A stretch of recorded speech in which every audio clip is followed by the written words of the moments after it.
Let's sketch a landscape because it's fun.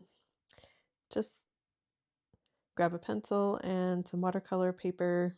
I'm taping my paper down today because I am going to paint edge to edge, but this is just for fun, so no pressure, and I just did a simple mountain line and then where the river is just flowing through there. Grab some watercolor paints and a brush. I'm using a little spray bottle to spritz and wet down my sky because I'm working on the sky first. Blue paint, whatever blue paint you have. We're just painting in a simple sky.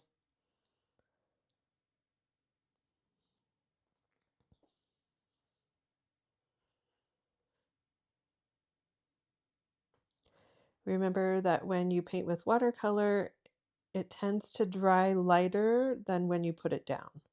So if you want your colors to be very bold, you want a bunch of pigment on your brush. So that way, when it dries, it's not so pale.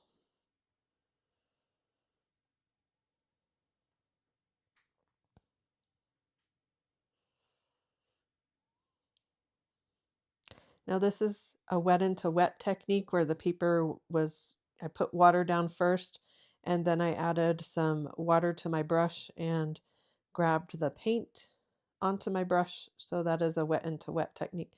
And it's nice when it's wet, you can manipulate the paint a little bit, move it around.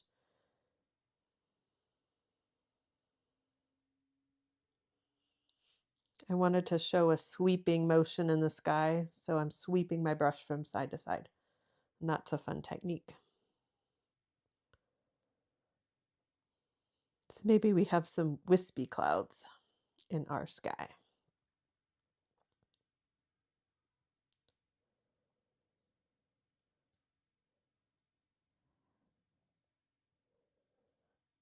Just darkening up some of the colors so that it is a little bit more bold of a blue.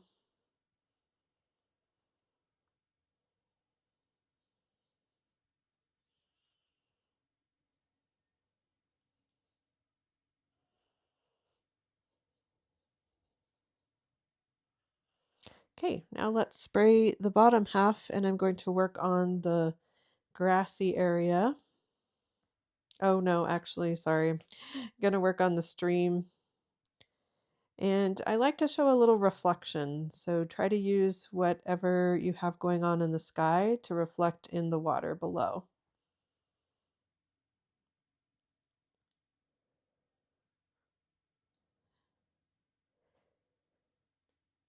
Now this I made up totally out of my imagination.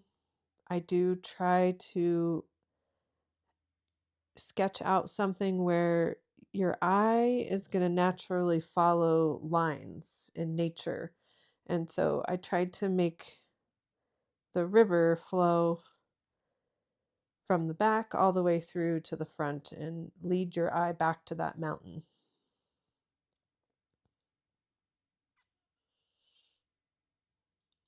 Using the same blues that I used in the sky, really just a little bit more pale. Okay, now I'm going to work on the green grassy area. And since that paper is wet, you can see that nice glossiness of the paper, and the paint flows really nicely when it's wet into wet. Just have fun with this. This is fun. This is nice and relaxing. It gets your mind off of all the everyday life things.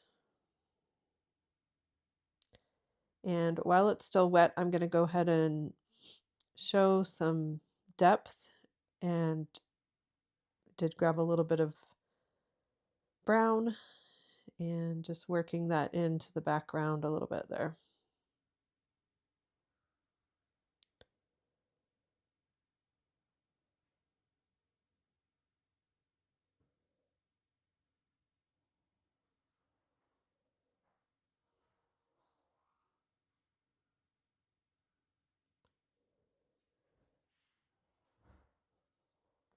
Grabbing some deeper green just to show that in the foreground things are brighter and bolder. So I'm making that grassy area nice and bright.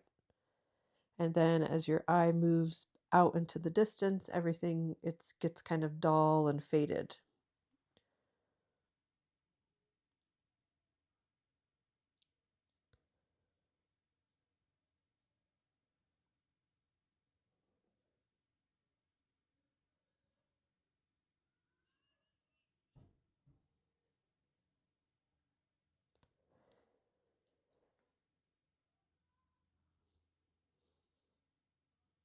It's nice to go along the edge of your river to just define where the water and the land meet.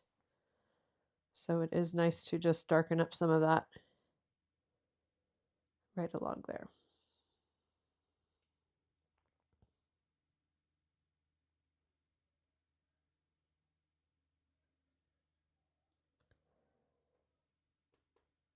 Okay, go ahead and grab some gray. I'm just pretty much doing gray, Payne's gray for the mountains. If you don't have Payne's gray, you could mix any gray by mixing two opposite colors. So if you're looking at your color wheel and you look at a color directly across from that, that's its opposite. So for example, red and green are opposites. So if you mix your red and green together, you're going to get a gray.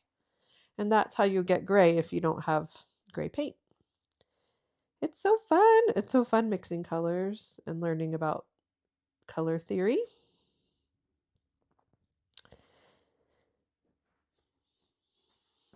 I like to paint really loose, and so if you can show movement in your painting just by brush strokes, keeping it really light and fun, you can see the movement in your painting when you're done.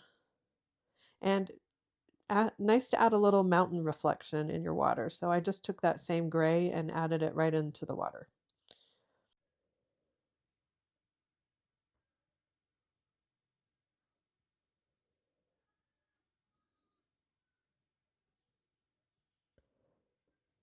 Just keep it loose, nice movement in your mountains.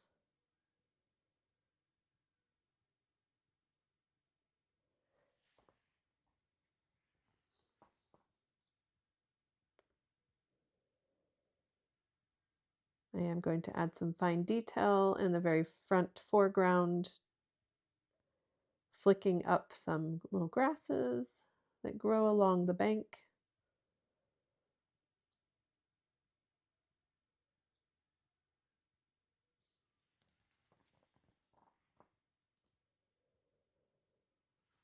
Maybe dotting in a suggestion of some flowers.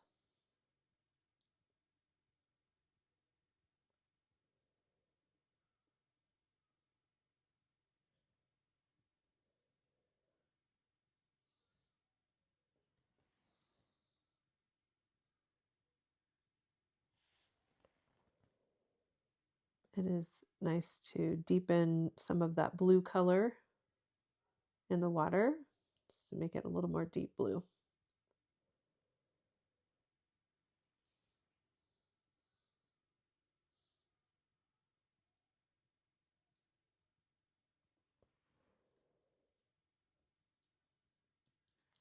Grab some purple paint, nice little pop of color with some flowers in the front.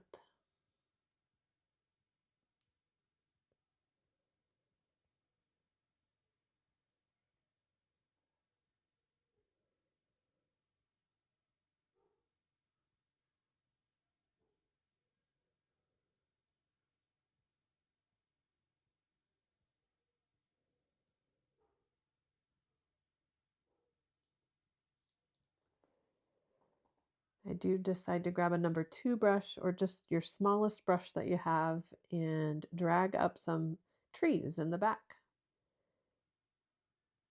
And I'll just scumble in some little branches. The color that I'm using is just whatever I had on my palette, a little bit of brown gray. And now I'm going to add some shadowing in on the grass.